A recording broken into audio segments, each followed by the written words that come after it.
Hey, welcome again. It's my pleasure. Take two. It's my pleasure to welcome you all to the CITP seminar. Our speaker today is Sareeta Amrute. She is the Director of Research at Data and Society in New York. It's a place many of us know well. Sareeta's recent work, Encoding Race, Encoding Class, Indian IT Workers in Berlin, has won several awards, the Diana Forsyth Prize in the Anthropology of Science, Technology, and Medicine, and also the an award from the Society for the Anthropology of Work, and the International Convention of Asian Studies book prizes. So Sareeta is an anthropologist with wide interest in the intersection of data, technology, and society, and today she'll be talking about tech sense and tech sensibilities. So thank you, Sareeta. Thanks so much, Matt, for that really warm welcome. It's great to be with you here today. So as I mentioned, I'm an anthropologist. My talk might be a little bit different than what most of you are used to in your respective disciplines. I'm going to read a written paper and show a few images. Before I start, I wanted to just remind us to remember that we are on Lenape land, to thank the ancestors and acknowledge them in the work that we do today, and to integrate some of their perspectives as best we can in our research and practice going forward. So, as I mentioned, this talk is really about the relationship between migration, racial exclusions, and forms of labor in Seattle's tech industry. And so I will try to cue you, but in general, I'm going to read from a prepared script, and I'll probably speak for about 45 minutes. The eastbound highway that leads from Seattle to Microsoft and a constellation of smaller tech firms skims over a misty lake where eagles perched on street lamps track SUVs like salmon coursing below. On a bright day in June 2017, I followed my cell phone's GPS commands as it guided me to a strip mall nestled between a bend in the road and a grassy field dotted with grazing horses, whose bridle trails follow pathways laid down by the Coast Salish and Duwamish peoples.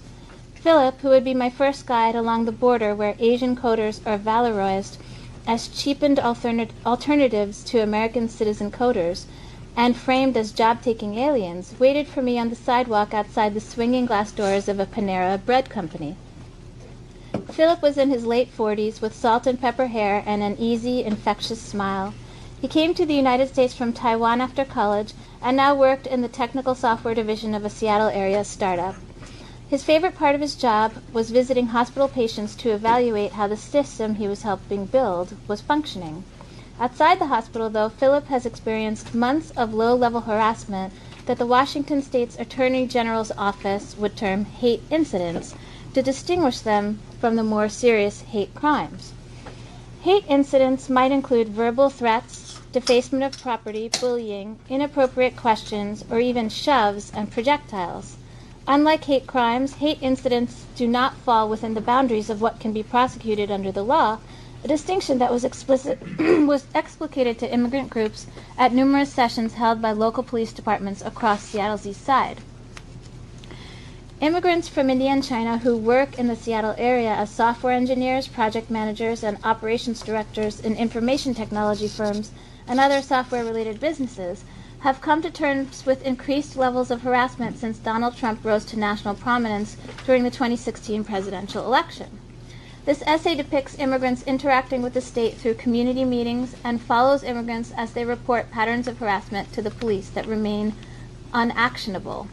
Hate incidences might include verbal threats, defacement of property, and so on. Unlike hate crimes, hate incidences do not fall within the boundaries of what can be prosecuted under the law. I trace immigrant reactions to the experience of hate incidents by elaborating on what Jacques Rancière calls the distribution of the sensible, the way a particular partition of people, places, and ideas is made to seem self-evident to perception. As I will later demonstrate, Rancière's model of dissensus, or the political possibilities inherent in recognizing a distribution of the sensible as particular, fails to account for what is enunciated but unheeded. Accordingly, I read the census against the texture of migrants' experience with hate that remains unavailable for legal action, which I call the sensate. Seattle's tech industry is renowned for its rapid and expansive growth, which with some estimates suggesting that over 100 global tech firms and 1,000 startups set up offices or headquarters in the area between 2014 and 2017. Though population growth and its attendant effects on housing stock and housing price have been part of the story of this change, what is less frequently noted is the change in demographics that have also accompanied tech industry expansion. This change has especially affected the areas east of Seattle where Microsoft has been headquartered for 40 years. Vendors and other firms clustered around the Microsoft campus, located between the two adjoining towns of Bellevue and Redmond, with increased intensity over the years, with one result being that these smaller cities just to the east of Seattle now rank as some of the most diverse in the nation. The city of Bellevue, for example, registers that over 39% of its population of approximately 150,000 people are foreign-born, and Asians comprise 34% of its population. This makes Asians the largest minority in the city and among the highest percentage in the nation of cities with more than 100,000 people, after Hawaii and California. According to City Comptroller statistics, 60% of employed Bellevueans work in business, management, and science-related fields. As I already alluded to, the well-known presence of Microsoft and its vendors in the neighboring town of Redmond, which was chosen for several reasons ranging from looser building and zoning laws to the idea of creating a corporate campus free of distractions of the big city, has now been augmented by a thicket of startups, which is what this map shows here. It's the number of startups in Bellevue and Redmond, and by other big tech companies such as Amazon and Facebook. The latter two plan to add 4,500 employees to the Eastside in 2020 and build a Frank Gehry-designed corporate campus there, respectively. These industries built their corporate offices on farmland and in communities that were primarily white and identified more closely with communities to the east in Idaho and eastern Washington than with nearby Seattle. The number of programmers and project managers from India and China in particular moving to Seattle's east side increased starting in the mid-2000s. Beginning with the presidential campaign of 2016, they met a rising tide of aggression that married the separatist climate of white nationalism, historically located in Idaho, Washington State, and Oregon under the name the Northwest Territorial Imperative, with economic resentment about who gets to have white-collar jobs and who might be responsible for rising housing costs. One result of this resentment that I track in this essay are the hate incidents I describe here. My intention here emerges from a deep vein of investigation in my scholarship as a whole, which considers what might be called the unintended effects of the tech industry, or to use a more spatial metaphor, of the things that happen at the peripheries and borders of the tech firm's main operations. I argue across a series of books and articles that these sites are to the side are important to investigate because, put simply, tech workers are people too. In other words, I have a growing sense that our focus on the tech industry, its CEOs, and its missteps has caused us to ignore the more mundane, more protean experience of what it is like for different kinds of people to be tech workers.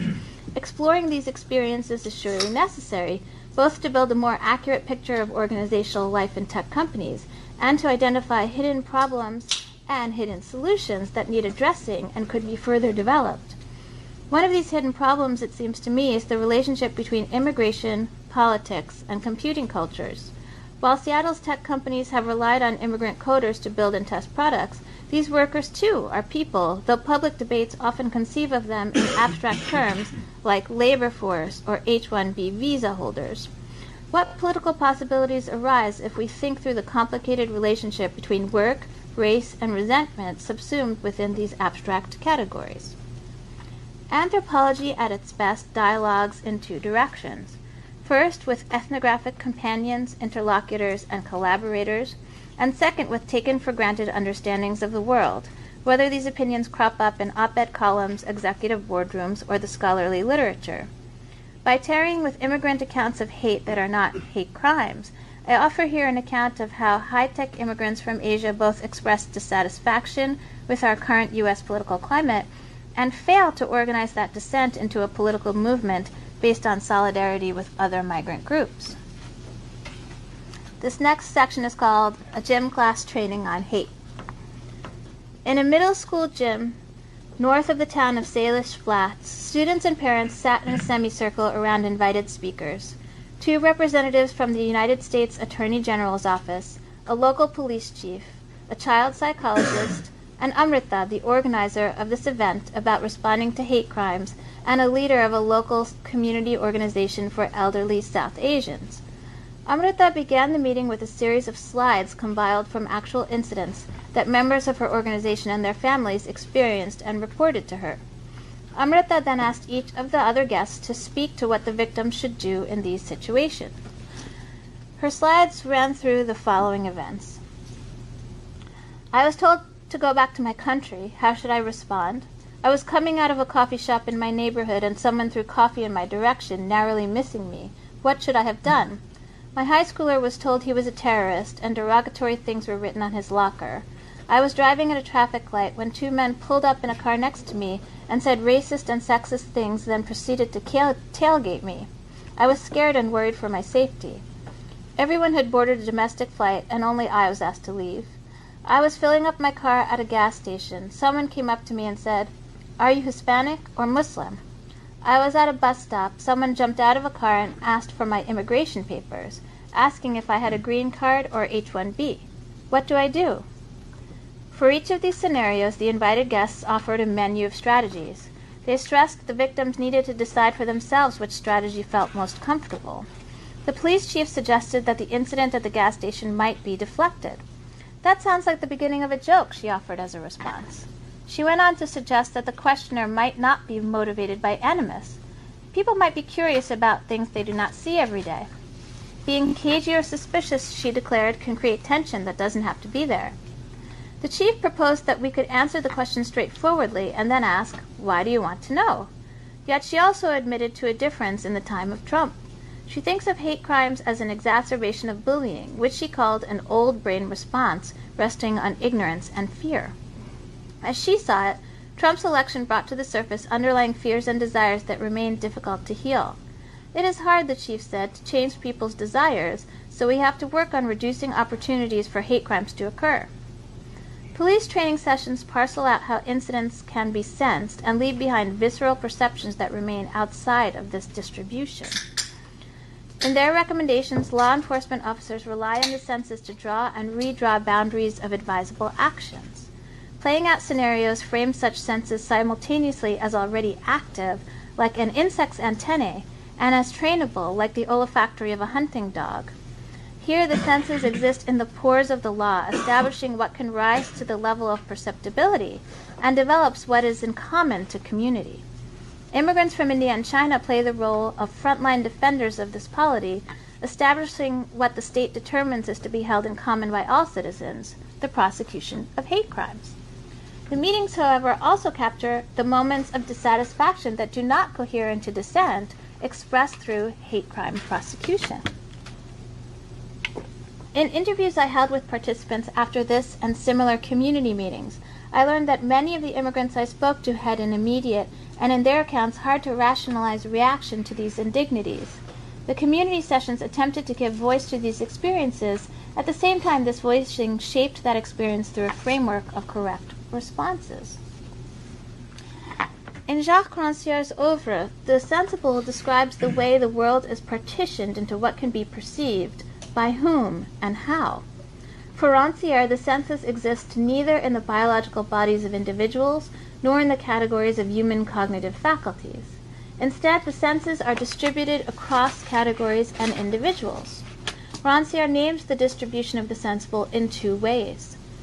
First, he decides how the world is divided or partitioned to create inclusions and exclusions, determining what kinds of subjects belong in which parts. Secondly, he articulates how those subjects are deemed to be part of the world, in other words, how they can participate in it. The exclusion of some sensations from the knowable world is a means of creating a particular distribution of the sensible. Rancière calls that which lies beyond this distribution dissensus, which marks a break with the taken-for-granted relationship between what is sensed and what is understood to be real, correct, or natural.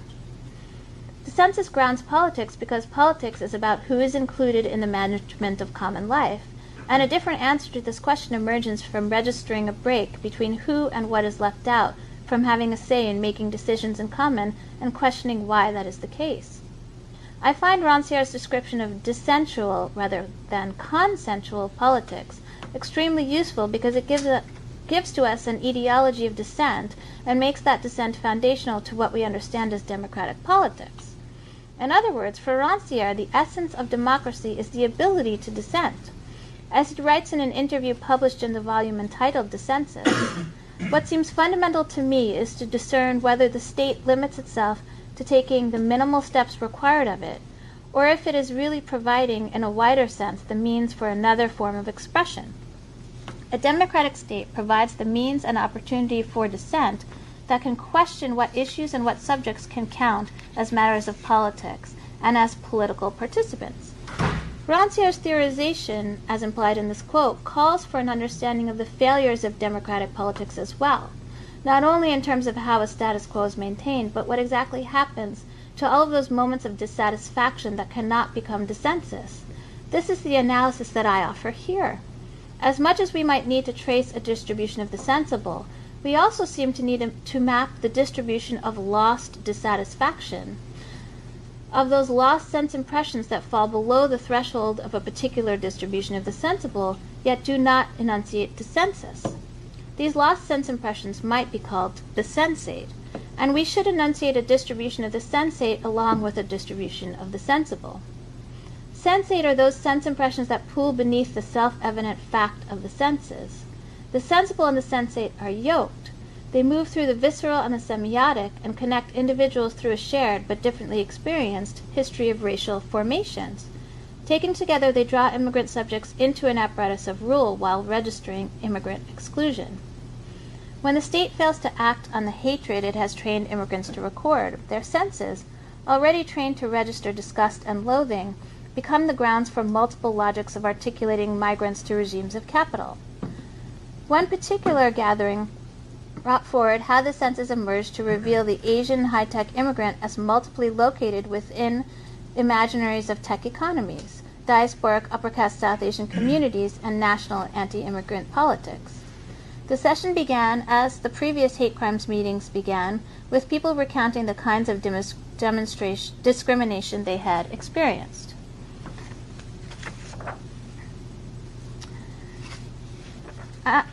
Amrute was at the helm again. After she introduced the speakers, she began by telling the story of another woman who wanted to remain anonymous.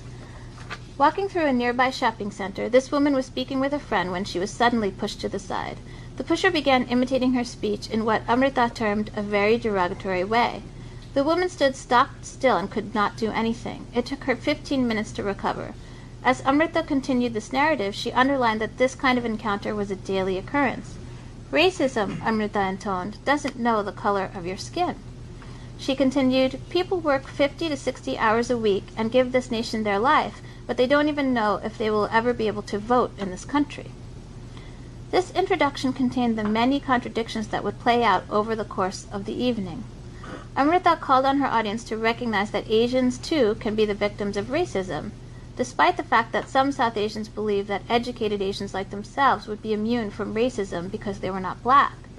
Her message was framed against the common denials that Amrute hears among Asian immigrants in this area, that only black and Latinx populations are targets of racism, and that other Asians who work in good, high-paying jobs and come from what they consider good, middle-class backgrounds are largely spared discrimination and vitriol. Amrute's call to recognize an experience of racism across ethnicity oriented the fear of the shopping mall experience to a shared political horizon with others. But Amrute also called on her audience to distinguish among victims of racism. Asian immigrants, at least those sitting in the room near Microsoft's campus that evening, worked hard. That work was not being valued adequately by political recognition. This latter message oriented immigrant senses in an entirely different way, towards differentiating black and brown bodies according to their training, their class position, and their work ethic. After a local police chief spoke about the need to be aware of one's surroundings and not to intervene in politically violent incidents, So you get the sense of what these events are like. They always have the same form. There's a community discussion, then a police chief says something, then the attorney general, and then there's kind of a wild card spot where other people can slot in. So in this time, a lobbying group got up and began speaking about their particular take on this world. Two representatives from a coalition called Green Card Reforms moved to the front of the room. They were concerned about the mismatch between the number of H-1B visas that were granted yearly and the number of green cards granted, which were subject to a per-country quota. The speakers broached this topic by posing a question. And I'm going to show the slide that they showed. How many of you have gone to a restaurant and been made to wait? After a pause, the first speaker said, "Now think of if that wait is going to be life-changing. That is more than just annoying." And they're referring here to the amount of time you have to wait to get a green card. They're comparing it to waiting in a restaurant. The speakers took turns elaborating. As of 2018, they reported, there were 300,000 people waiting for a green card in the United States. For the speakers, this wait represented discrimination. Our mistake, asserted the next speaker, is being highly skilled and learned. We are the ones who come and fix the snafus of the government and corporations. We believe in the country, but the country is not ready to believe in us. What is the mistake we have done? We are law-abiding, paying taxes, helping the economy grow. It should be first come, first served. The first representative spoke of the frustration the group has faced in their lobbying efforts in Congress. Senators asked, "Why don't you go back to your own country?" But there was a need and an opportunity. We are not taking away their jobs. No one was born here except the Red Indians. It's a direct quote. An audible groan ricocheted around the room at this last comment, and while the MC of the evening was able to recover the moment by pointing out that the correct term was Native American and that all immigrants needed to be in the fight together, the performance of this lobbying group was much discussed in the parking lot after this community meeting. While most conversations I was a part of recognized that the members of this group lacked facility with the American public scene, and that gaffes such as Red Indian were very embarrassing, there was very little debate about their other argument, that of Indian upper-class exceptionalism, and probably also caste, although it wasn't mentioned outright. A chart that they presented during the meeting makes the argument well. The graph shows the number of temporary visas vastly outnumbers green cards. It also shows that other countries receive many more green cards than Indian citizens. The chart pits Indians against all other green card holders. It shows that the Indian citizens receive a small share of green cards.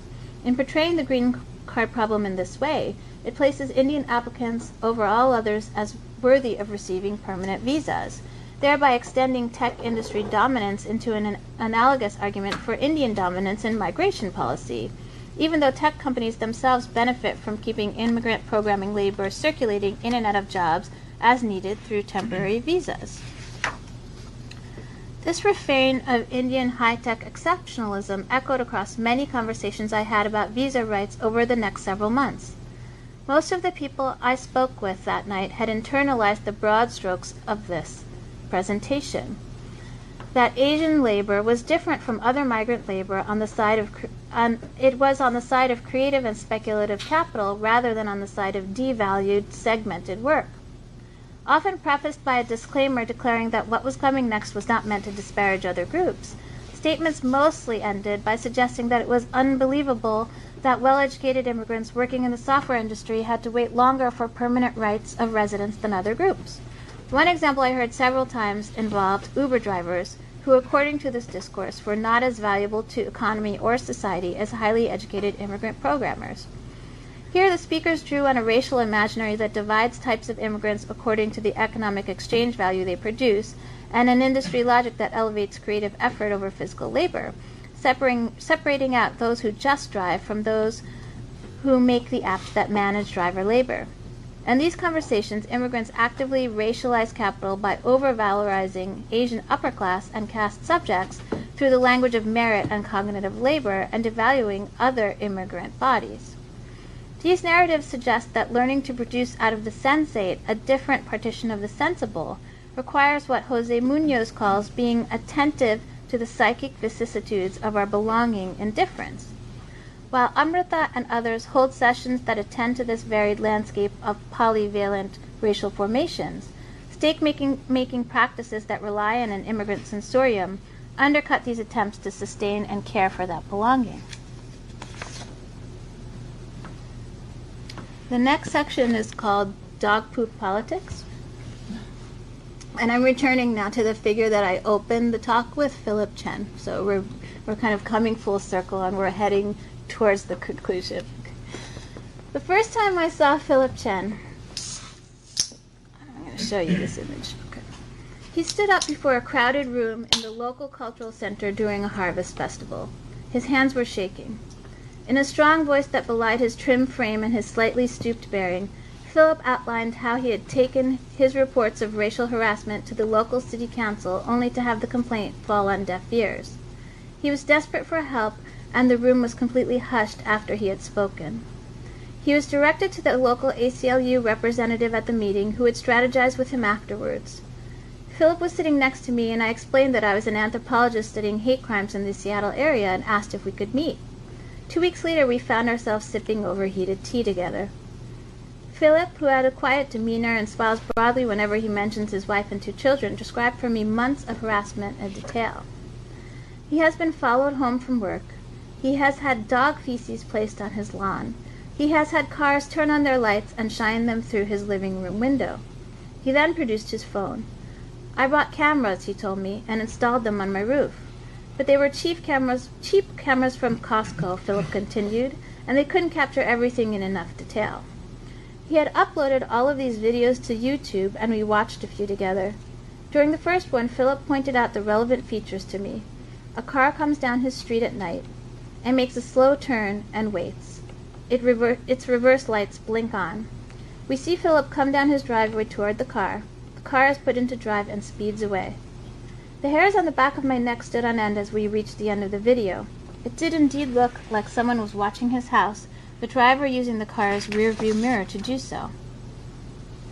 And so Philip took my notebook at that point in the interview, and he started drawing in it. The first thing he drew, and I had to expand it, so I'm sorry, it's a little pixelated, but he drew the road where he lives and showed me that it ended in a cul-de-sac, and then the X was the position of the car, and then next to it is his house. So he was trying to articulate to me that there would be no other reason for a car to be at the end of this cul-de-sac waiting. It wasn't a through street that led anywhere. So this was the first of several times that he actually drew in my notebook, which is fairly unusual when you're doing research interviews, but I took that as a sign of Philip wanting me to record this evidence that wasn't being recorded in any other way.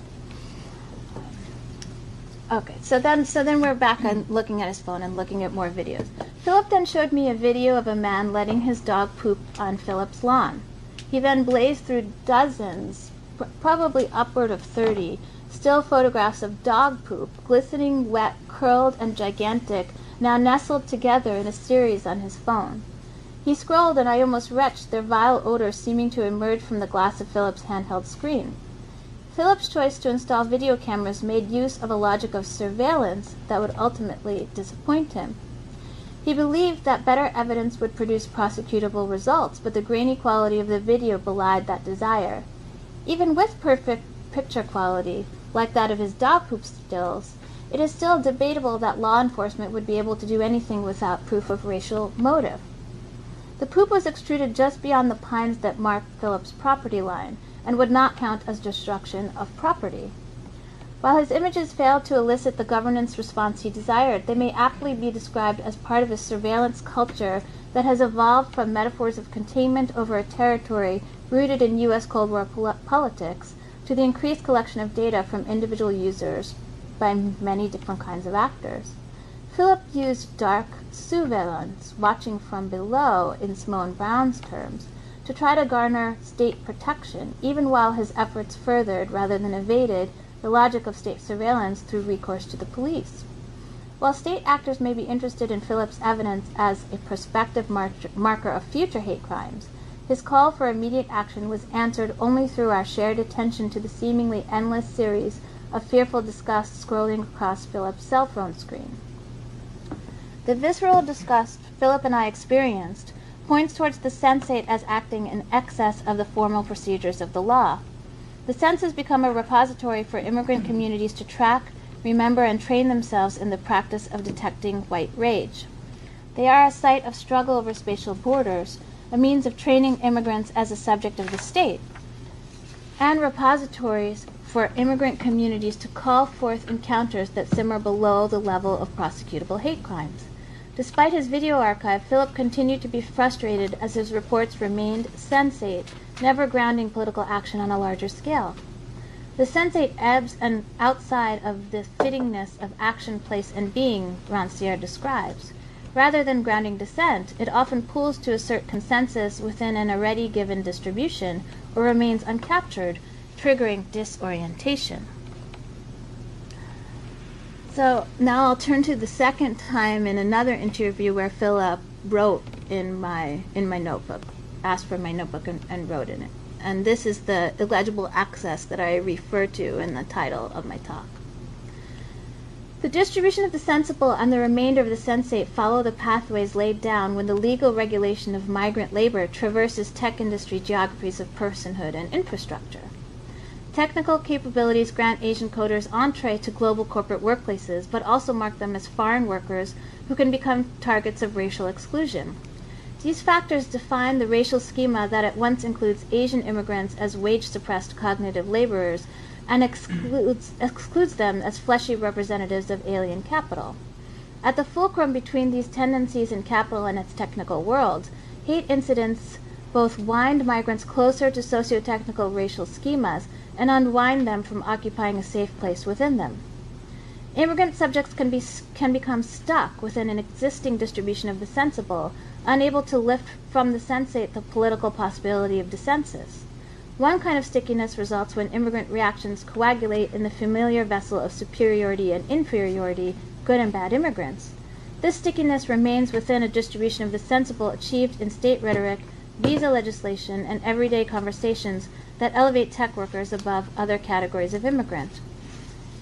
Here, the sensate is a subterranean clot of resentment that feeds further divisions among kinds of immigrants and cements tech industries as apolitical and meritocratic. Another kind of stickiness puts immigrants within a closed loop of pressing their calls for relief based on gathering up evidence of daily hatred and finding that the evidence of their senses largely goes unheeded. This stickiness suspends subjects within a sensate without outlet. When I next meet Philip Chen at our franchise coffee shop, he tells me that his experience of harassment and the techniques of counter-surveillance he has employed have unearthed an old demon. When he was a younger man in Taiwan, he used to hear voices and remember his past lives. By the time he got to college, he was regularly experiencing out-of-body moments where he would be taken over by these spirits. These incidents had started happening again in his current home, sometimes when he was up at night waiting for a car to come down his street, sometimes when he was reviewing the video footage from his rooftop cameras. After revealing to me his recent experiences, Philip's eyes flickered to the side and he began to chant softly to himself. Taking my pen in his hand, he jotted down several characters, top to bottom, left to right. After a few minutes, the reverie ended. He told me he could no longer read the words he has written. He then took my palm in his hand and read its lives, but what he saw there was dark and full of death. It unnerved me. We went back to our conversation about his children for a few moments before we parted ways on the sidewalk outside. Philip's writing joins his collection of dog feces, stills, and nighttime videos in an ever-expanding collection of automatic recordings with no apparatus of justice to order them. Like an automaton, Philip records the sensate in a trance, unable to make meaning of his language of the sensate, or perhaps better, like a medium. Through Philip's ability to track the smell, sound, look, and feel of hatred, state officials produced patterned accounts of when and where curiosity bleeds into malevolence with intent. Yet for all its deployment as an apparatus of state, the evidence of Philip's senses is discounted in a legal regime that sequesters this evidence within a distinction between harassment and hate crime. It is in the failure to redress wrongs done to communities through hate speech that one of the most harmful yet unappreciated artifacts of the politics of hate emerges. As much as we may describe a distribution of the sensible, we may also need to track the sensate's distribution. A new political expression for immigrant politics around the tech industry has to be cultivated across its legal regimes and organizational forms, designed legislatively and organizationally to keep dissensus at a distance. Thank you.